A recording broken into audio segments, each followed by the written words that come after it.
Hello and welcome back to the Witching Hour. I hope you've been enjoying these. This is more of The Witchmaster's Key by Franklin W. Dixon. This is Chapter 4, A Night Search. And you last left our heroes. Frank and Joe Hardy had been pushed down into an open grave. Frank came to and sat up, rubbing the back of his head. Joe stood beside him. Footsteps sounded nearby, and in moments several people formed a ring around the grave and gazed down at the two boys. "Young men," said a clergyman, "what are you doing in this grave? We're about to hold a funeral." "Pretty embarrassing," Frank muttered. He said aloud, "We fell accidentally. Sorry about that." Some of the men bent down and helped the Hardys out. Nip Hadley was one of them. The mourners frowned as Frank and Joe slipped hastily past the coffin made for the woods. Nip followed them. Joe turned around. "Say, Nip, I want to apologize for being rude to Dennis the other day. I didn't mean it." "That's all right. I wasn't my usual lovey self either. That tooth hurt a lot." Nip grinned, then went on. "What happened? I don't go for that accident stuff." "A couple of goons conked us," Frank said. "I didn't see who they were. Did you, Joe?" "Negative. But you got to the scene of the crime awfully quick, Nip. How come?" The groom looked hurt. "I followed the funeral procession, just like you guys did with John Pickenbaugh. Bushwhacking ain't my style." Bushwhack. I gotta do the voice right. Bushwhacking ain't my style." "Okay, if you say so, Nip," Frank said. The groom changed subject. "Now what's happening at headquarters? You two are accused of being witches." Frank and Joe halted in their tracks. "Witches!" Joe exploded. "Who says that?" "Oh, Mary Ellerby. They say she's a witch herself and was a member of old John Pickendall's coven. Anyhow, she was at his funeral." Something clicked in Joe's mind. "The old woman carrying the black cat. I didn't recognize her at the tea room because of the bandana she was wearing." "Come on, Joe," Frank said. "We better get over there. Thanks for the tip, Nip." They found Mary Ellerby at the police station. She was clutching the ancient book in her hands. "Apprehend them!" she cried as they entered. "What's the charge?" Frank inquired. "Malicious mischief." "Where's the proof?" Joe challenged. "Right here in this book. It says Melinda Hardy Smith was a Salem witch sentenced to be drowned. She was your ancestor. So you're both warlocks. You're up to mischief in Griffinmore. If you didn't rob John's grave, you ordered it done." The Hardys knew that a warlock was a male witch. "There's one big hole in your theory," Frank said mildly. "Our ancestors weren't in America at the time of the Salem witch trials, so Melinda Hardy Smith has nothing to do with us." "Oh, that settles it," a policeman said. Furiously, Mary Ellerby stalked out, shouting strident threats as she went. "Well, she sure has it in for us," Joe said. "I wonder why." "Your guess is as good as mine, Joe." They decided to let their parents know what was happening to them in England. At a telegraph office, they sent a cable to Bayport explaining that they were on the Rowbotham case, but had made a little headway. "It's nice to be in touch with home," Joe stated. "Here everyone is against us." "Except Professor Rowbotham and Dr. Borelli," Frank said. "Do you know something? I wish Chet and Phil were here with us." Chet Morton and Phil Cohen, the Bayport pals, were on a bicycle tour of Ireland. They often helped the Hardys solve cases. At Rowbotham's house, the Hardys walked up along the semicircular drive to the house, where they found the professor had installed them in a bedroom on the ground floor opposite the Witch Museum. They questioned him about the purple and white feather at the police station. "It was definitely not my collection," he said empathetically. "A strange feather, incidentally. I would almost suspect it came from the mythical beast of Griffinmore, the griffin, half eagle, half lion. Here, let me show you the Griffinmore emblem." He led them into a study and pointed to a plaque on the wall. It showed a fierce eagle with a lion's head flying off into the sky while bearing a knight in armor on his talons. The legend at the bottom read, "Norman invaders were repulsed by the eagle with gigantic talons." Below that was the motto, "Avoir la Cerebonne." "The motto is in French," the professor explained. "It means to have a strong grip. I imagine you realize the significance of such a motto." "When Griffinmore grabs you," Frank suggested, "it never lets go." Yes, that interpretation will do very well, yes." Joe felt restless. "But what do we do is what I want to know. This confab isn't doing anything to solve the mystery." Frank looked at Rowbotham. "Professor, I think Joe and I should search your museum. The police may have missed something." "As you wish," Rowbotham conceded and gave him the key. They reached the tall, dark building just as dusk was falling. It had an air of sinister foreboding about it. Frank unlocked the heavy door. They went in, and Joe snapped on the master light for the building. Wham! A gust of wind caught the door and slammed it shut behind them. The sound echoed through the cavernous witch museum. "Sounds like ghosts upstairs," Frank said. "Witches would be more like it," Joe noted. "This place gives me the creeps." "Me too, it's spooky." Hurrying up 3 flights of stairs, they entered the attic, a large room supported by rough crossbeams covered with dust and cobwebs. The walls slanted inward, and the Hardys could see the steep slate roof through a tiny window. A pitch-black raven perched on the topmost pinnacle. As they watched it, it emitted a loud, hoarse croak and flew off in the direction of the churchyard, which was visible in the distance. The rising wind shook the top of the Witch Museum. Rain lashed the tiles outside, a bolt of lightning cut through the sky, thunder boomed overhead. Ignoring the storm, the Hardys inspected the attic thoroughly. "See anything?" Joe asked. "Couple of spiders, that's about it." They went down a flight of squeaky stairs to the 3rd floor. A sign on the door read, "Witch's Brew." Inside, they found rows of shelves in the walls, reaching from floor to ceiling. They were labeled with the names of witch poisons, ointments, recipes, and herbs. But the shelves were bare. "Boy, Professor Rowbotham sure kept a lot of powerful stuff in here," Frank commented. "Hemlock, belladonna, aconite." "Also henbane," Joe added. The Hardys knew these were deadly poisons. Frank gave Joe a worried look. Remember when I asked you on the plane what the Angela case might involve? Maybe it's poison." Joe shuddered. "There must be a lot of this stuff floating around Griffinmore, Frank, and the thieves might not know what it is." There was a rustling movement near the door. Something hurtled at them, aimed straight for Joe's head. Before he could move, the projectile veered off at a high rafter. "A bat," Frank chuckled. "Very funny," Joe groused. Another set of rickety stairs brought them to the 2nd floor of the Witch Museum. Here the sign read, "Effigy Room." Frank scrutinized the place. This is where the witches lived. Statues of them anyway. I remember the pictures in Professor Rowbotham's catalog. They showed witches in robes and Halloween hats carrying candles. One held a crystal ball in the palm of her hand. "Don't forget the Witchmaster, Frank. He stood over there with the sword in his hands, just like the guy we saw leading the funeral procession to John Pickenbaugh's grave." The Hardy descended to the main floor. "We want to go through these rooms with Professor Rowbotham," Joe said. "No need for a repeat performance." Frank nodded. A grandfather clock tolled loudly in the dark passageway. Boards creaked overhead. "Joe!" Frank exclaimed. "I hear footsteps." "Probably a cat, Frank. A black cat. Witch style. Come on, we've only got the basement and the sub-basement. Let's get this over with." The basement walls were faced with brick. This was where Professor Rowbotham had kept his instruments of torture. Chains hung on the walls, but everything else was gone. "Not my idea of a home away from home," Joe said. "Frankenstein's castle," Frank suggested. "Or Dracula's." The boys sounded the brick walls and the floor as they made their round to the basement. Since nothing suspicious caught their attention, they turned to a small wooden door on rusty hinges. Frank forced the bolt back. The hinges grated harshly, and he drew it open. A narrow stairway met their eyes. It fell deeply into total darkness. "Obviously, the sub-basement is not connected to the master switch. Maybe there's a separate one downstairs," Frank said. He descended the staircase, guiding himself with a flashlight he brought along. "There's a switch," he said, flicking on a dim bulb and returning the flashlight to his pocket. They found themselves in a musty, dark room where a ceiling so low they could touch it by raising a hand. The flagstones that made up the floor were interspersed with ancient tombstones. "If rheumatism is your bag," Joe quipped, "this is the place to get it." "I hope we can get a clue to the burglary," Frank said. "I'll start on the opposite side. You begin here. We can compare notes after scouting around." "Okay," Joe said. Frank started across the stone floor. Joe walked along the wall next to the staircase. The clammy chill of the place began to seep into their bones. Joe shivered. "It's like being buried alive." "Pick your gravestone," Frank joked. Then added seriously, "Wait a minute, I see something. Joe, look at this." Frank had hardly spoken when the light went out. The Hardys were plunged into utter darkness. Don't forget about the Witchmaster. That's all I can say. We're going to play a little game that's pretty spooky and a little more mainstream game series. So enjoy. It's going to be Freddy Fazbear's Pizza Simulator today. So I'll see you in the game. So hello and welcome to Freddy Fazbear's Pizza Simulator, one of the FNAF games, the Five Nights at Freddy's games. This is such a happy and peaceful game about building a pizzeria. Nothing bad ever happens.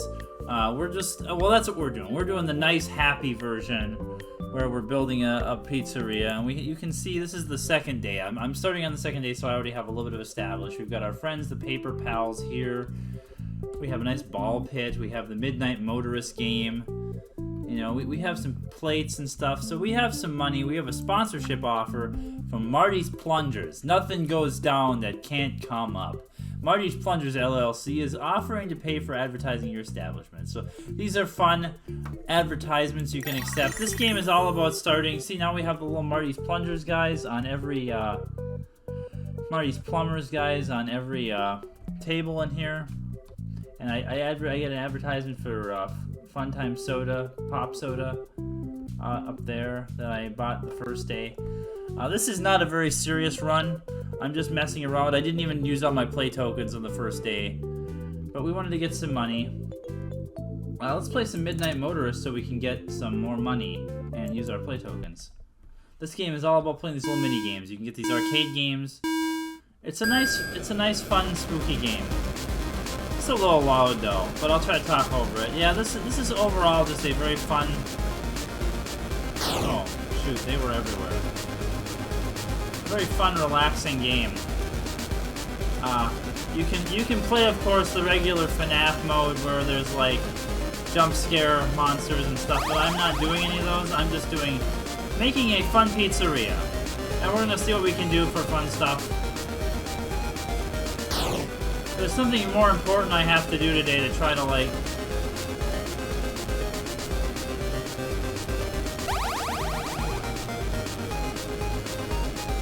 Discovered that if you stay back here, it's easier to not hit cars because you can see them coming. Oh, that was my bad. Yeah. This is my master strategy, and it worked. It's worked. Oh wait, what? Oh well, that was dumb. It's worked so far. Well, that was cheap. They were trapping me. Oh. I've done way better than this.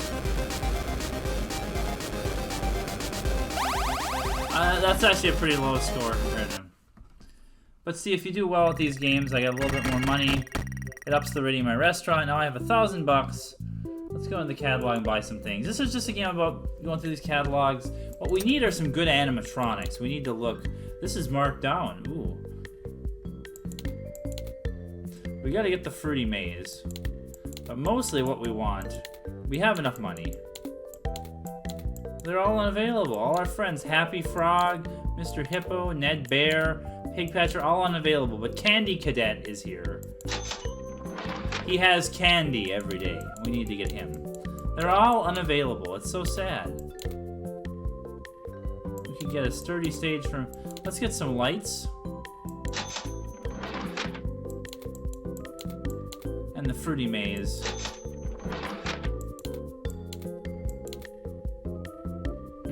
And speakers. Now we've opened up Smiles and Servos. Smiles and Servos, you can get this very poor, unavailable stage. The Nice Stage, the Ball Towers, Hoops Game, the Rockets, Lemonade Clown, Fruit Punch Clown, Medical Station Security Doors, Rockstar Freddy, everybody, Rockstar Bonnie, Rockstar Chica, Rockstar Foxy, all the good friends of the world.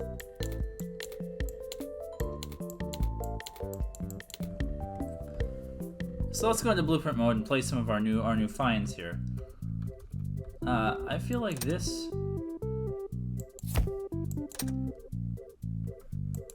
This right here is a good spot for Candy Cadet. We want all of our other games over here. There you go. So let's visit Candy Cadet. I am a Candy Cadet. Come get your candy here. I have candy all day, every day. Candy, candy, candy. We're ready. Return to Candy Cadet again, and maybe I will tell you a story. I would love to hear your story, Candy Cadet. You're just such a good friend. Yeah, we got money for listening to Candy Cadet's story. Let's do the Fruity Maze. I'm not very good. I'm sure I'm not very good at this. Let's add a coin. Well, let's we want to save up some money. I kind of know how to play this from watching Dreddy play. So we want to actually go over here and get this. Ah, time extended. Oh, we don't know how to get that. Oh, we're doing really bad. I need that ghost power. Oh no, don't do. I'm doing really bad. We gotta get that ghost power up. Okay, I'm faster.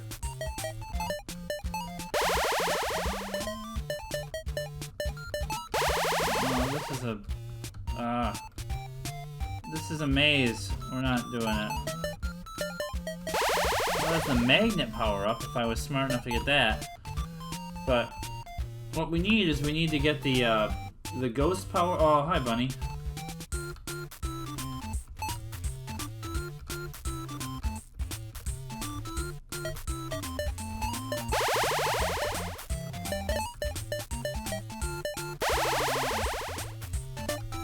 I know I'm leaving a few.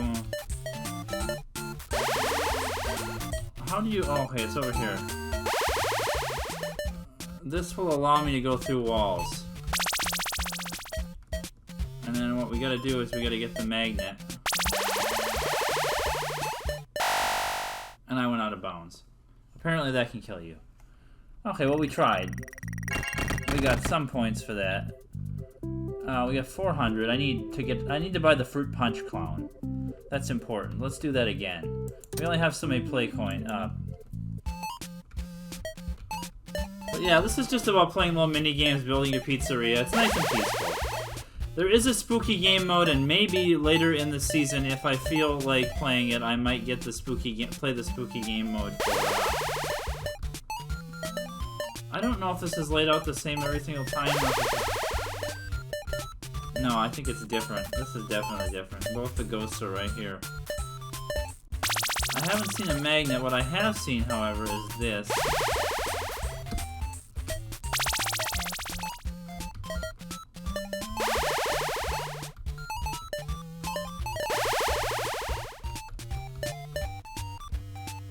I didn't get the magnet, though.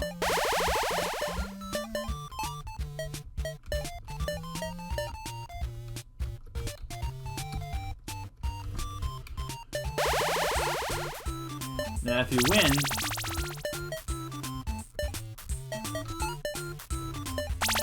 Yeah!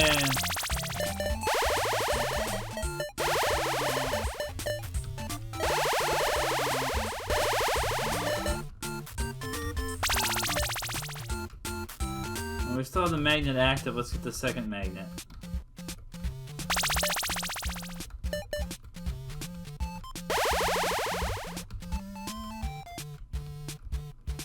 Might still be useful, even though we don't have the ghosts. The magnet's useful for... So I hope you're all having a good autumn. I love the FNAF series. I'm very into the FNAF series. This girl is so happy, too. Nothing bad ever happens to this little girl. Her life is so good and happy and nice. Nothing bad could ever happen to her, right? But there are secret hidden things in these, too. Okay, I'm stuck over on the side now. This is bad. I'm probably gonna lose this way.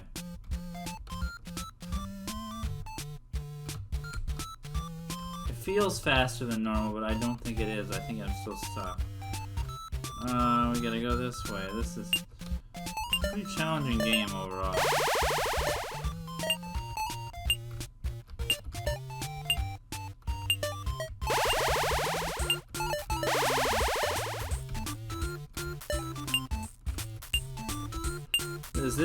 This is it, true believers. Unless I can get the last fruit. Time is up. Okay, well we didn't win. I'm pretty good.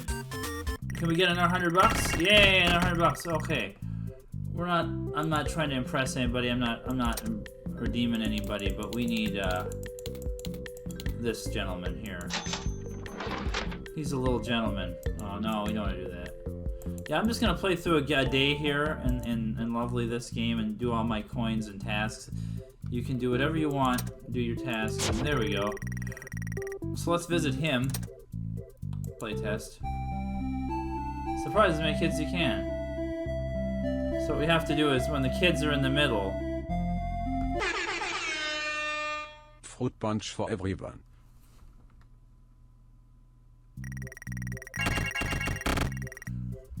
Everyone deserves fruit punch.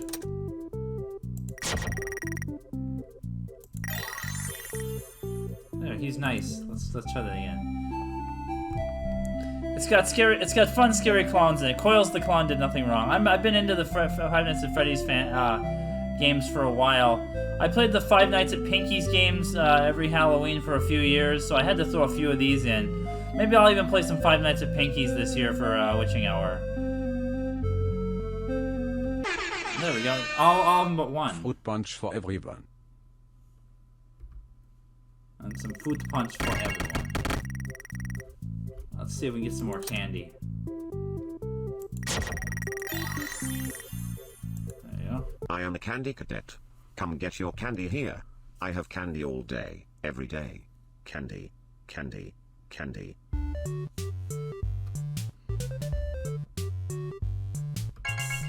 Return to Candy Cadet again, and maybe I will tell you a story. So, I'm pretty much just gonna waste the rest of my play coins on trying to get his story for the day, so we'll do whatever else, but yeah, I've been into these games for a while. I've read now I've listened to audiobooks of like all the novels and the short stories, the Fazbear Fright short stories, which are all great. You should definitely check them out. There's a lot of cool lore in these games and stuff, and they're generally pretty free and discounted and stuff. Let's get a second friend for our stage. I think we can afford. I mean, I hate to do it. We can't get any of the main people, but we can get a friend from here. Bucket Bob. I mean, we should have 2 animatronics, right? There. Now we have 2 people on the stage at least, and we got actually $100 for that. So let's see if we get the story. I am a candy cadet. Come get your candy here. I have candy all day, every day. Candy, candy, candy. When I do a serious playthrough of this, I'll try to get like actually do good at it, but we're just messing around. Return to Candy Cadet again, and maybe I will tell you a story. I would very much like for you to tell me a story. Yeah, we're just gonna do this. We're gonna do the night stuff. I'll show you what that looks like. Oh wow, we've got $500 now. Thanks, Candy Cadet. What we can do with the $500 actually? No. Oh, no. Go back in there. We gotta. Let's see. We should do this. And I think all our games are nice and shiny now. Our ball pit. Oh, we got a coin slot for a ball pit. Ball pit with a coin slot makes sense. I am a candy cadet. Come get your candy here. I have candy all day, every day. Candy, candy, candy. Candy. Everyone likes candy. Halloween's all about candy, the spooky season. Return to Candy Cadet again, and maybe I will tell you a story. I like the Fazbear Entertainment across the back. Yeah, this game's just all about building a nice, peaceful pizzeria simulator. It is chock full of actual Fazbear, lore. We can't afford a single thing from here, right? They're all $750, $550, $450. Ooh, we can get the space rockets. Why not? There we go. Look at that. Look at that. I'm gonna use my last play token for the day and try to get his story. I am a candy cadet. Come get your candy here. I have candy all day, every day. Candy, candy, candy. If you want to see more of this in the channel, let me know. Return to Candy Cadet again, and maybe I will tell you a story. Maybe someday he will tell me a story. I've never heard a story. I'd like to hear it. Look up his story if you're curious. So, we've got $8, no play tokens. Let's go end of the day.